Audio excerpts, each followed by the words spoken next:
Donald Trump is often remarked about a long-forgotten American president from the late 19th century, the 25th President of the United States, William McKinley.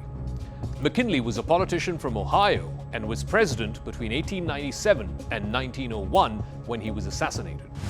Trump and McKinley share several ideological and policy parallels, particularly on their emphasis when it comes to tariffs, economic protectionism, and expanding American influence abroad through conquests and imperial designs. However, they do differ significantly in personality and historical context, but we'll get to that in a bit. Trump even mentioned McKinley in his inauguration speech back in January. Changing the name of the Gulf of Mexico to the Gulf of America, and we will restore the name of a great president, William McKinley, to Mount McKinley, where it should be and where it belongs. Both presidents championed tariffs as a cornerstone of their economic strategy. McKinley supported high tariffs on all foreign goods that were brought into the United States in order to protect American industries during the late 19th century. He had famously passed the McKinley Tariff Act of 1890. Trump similarly advocates for trade protectionism. He's imposing tariffs on Chinese, Canadian, and Mexican goods. He also wants to impose what he calls reciprocal tariffs on all of America's trading partners, all in an attempt to try and prioritize American workers in the Midwest.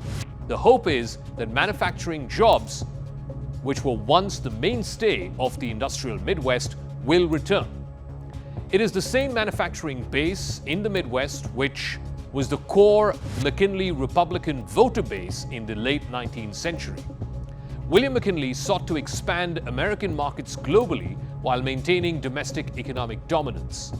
Trump echoes this through his America First agenda, where he focuses on reshoring jobs and limiting foreign competition.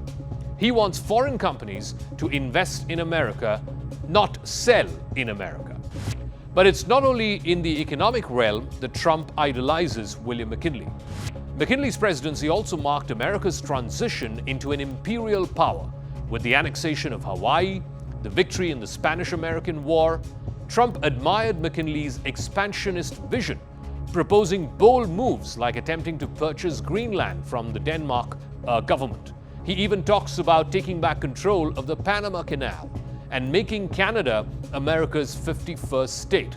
All of this seems tone deaf to the current international order, but Trump views this from a neo-imperial lens. Even domestically, William McKinley realigned American politics by creating a coalition of wealthy elites on the top end and working-class voters at the bottom end, establishing Republican dominance for decades in U.S. politics. Trump has similarly reshaped the GOP by appealing to a mix of blue-collar workers who lost their manufacturing jobs in the Midwest, and at the top end is the conservative elite millionaires and billionaires from New York to Silicon Valley. Trump admires McKinley primarily for his views as a tariff king who made America wealthy without relying on income taxes by leveraging tariffs to fund the government. So foreign-made goods ended up paying more to sell to American consumers. This, of course, was a time before income tax and before free trade. McKinley sold the idea successfully that government does not need to tax people, it can instead raise revenues through hefty tariffs on foreign products. But like I said, it was a different era back then. Before free trade, before both the world wars, and at a time when a wave of white immigrants from Western Europe sailed across the Atlantic to the land of new hope and new opportunity. William McKinley served as the 25th President of the United States from the 4th of March 1897 until his assassination on the 14th of September 1901.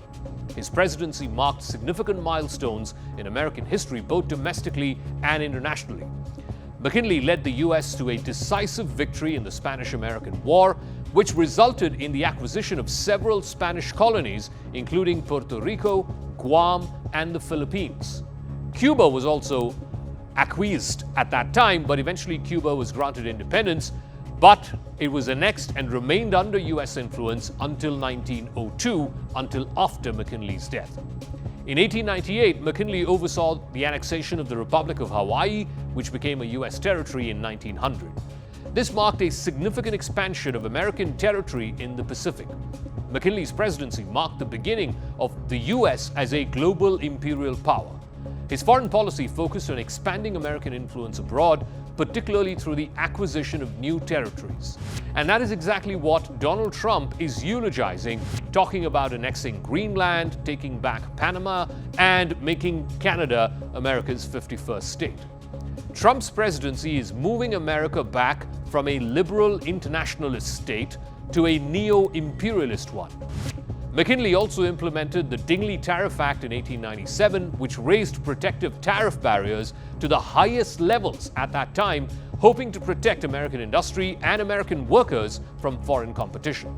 He also supported the Gold Standard Act of 1900, which solidified the U.S. currency, the dollar, bases gold rather than silver, and that promoted further economic stability, making America the world's biggest economy.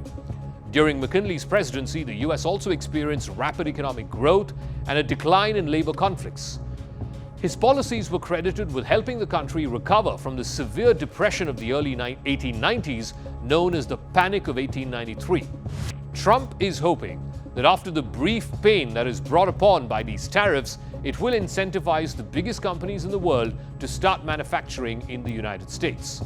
Recently, Apple, one of the world's biggest smartphone makers, committed to $500 billion of manufacturing in America.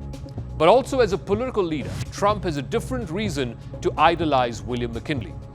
An elected Republican from Ohio, he managed to realign American politics and install the Grand Old Party as the dominant party in America for more than a generation. It took the Great Depression in the 1930s to dislodge the Republican Party from power. From 1896 until 1932, every president in the United States except one was a Republican. Woodrow Wilson broke that streak in 1912 only because the GOP had split temporarily into two hostile camps. For most of that stretch, from the 1890s till the Great Depression of the 1930s, McKinley's party, the Republican Party, also managed to control both houses of Congress and most states outside of the South. Republicans accomplished that by building much the same unlikely coalition of wealthy businessmen on the one hand and blue-collar workers on the other hand. It's the same coalition that Trump assembled in 2024.